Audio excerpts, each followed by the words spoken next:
איתן! בוא. כן. תקשיב, המחשב הזה, זהו. הוא כבר פה בערך 10 שנים, אין לו סיכוי יותר לחיות.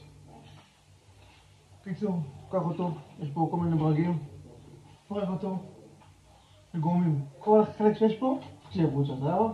אוקיי, בוס.